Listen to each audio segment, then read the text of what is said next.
Business leaders are increasingly looking for global opportunities for growth, but not in South Africa. Well, that's the suggestion from an investment confidence index released this week by consulting firm AT Kearney. Last year, South Africa ranked 13th in the index.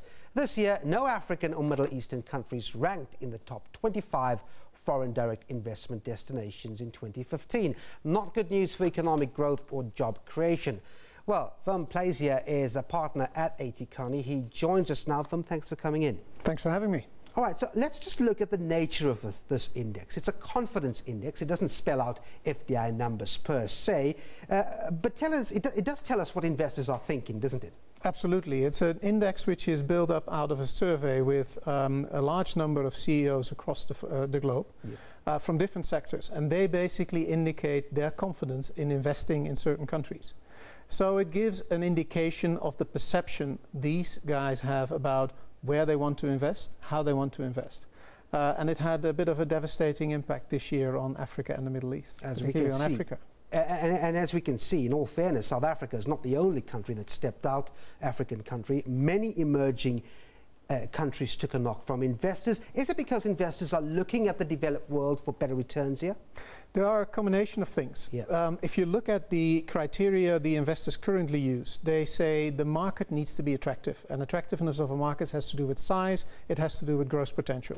So if you look at the fact that European Union is quite prominent on the list this year, it has to do with quantitative easing, it has to do with the boyish growth expected in the European Union. So clearly economic indicators are there, but there is more. The other element is regulatory stability. The regulatory framework needs to be a framework which gives investors stability for the years to come.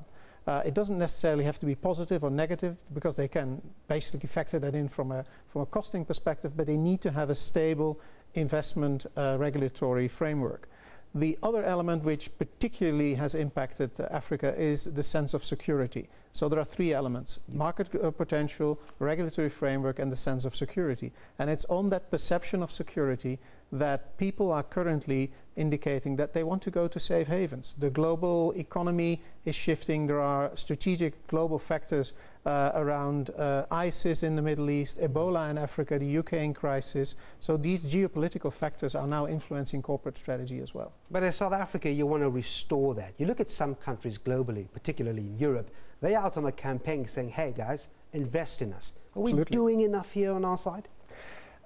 I would say partly there is a sort of publicity campaign you can do. But on the other hand, you need to make sure that the, let's say, infrastructure is there as well. And I'm not only talking about physical infrastructure, because actually South Africa has good roads, there's a good infrastructure. Maybe here and there somewhat congested, but it's there. Look at our airports. But there are other elements. Look at education. If people want to invest in South Africa, they need to make sure that they have a capable workforce for the next years to come as well. Compare South Africa with India. India is on the list. It's actually at number 11 on the list. India has many challenges similar to Africa. But one thing India stands out for is its education system. So for sure, South Africa can do a number of things. We can create more regulatory clarity as well. Make sure that people understand what our investment policies will be on manufacturing, for example, your previous topic. Those things can be done. But moreover, I think we need to invest more into, let's say, the root of our society as well, which is education, housing, healthcare, and so on, so that it creates an environment where people say, okay, this is a place where we can invest because it's stable for the future. Now, very quickly, interesting you mentioned regulation, because it's one of the factors mentioned by the ratings agencies, and we all know we've dropped a notch or two. How much of an impact did that have on this confidence index? I cannot say it has a 20% or 25% impact, but it is a very clear element in the decision framework of CEOs. They want to create a sense of security for their investment. And that sense of security is given by market growth, by market stability. And market stability is very much related to a regulatory framework as well. So it is important. Apart from that, with regulations, you can stimulate investment as well.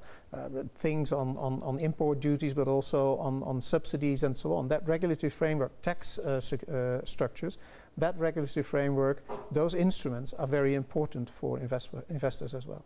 Vim Plazier, a partner at AT Kearney. Thanks very much indeed for talking to us. You're welcome.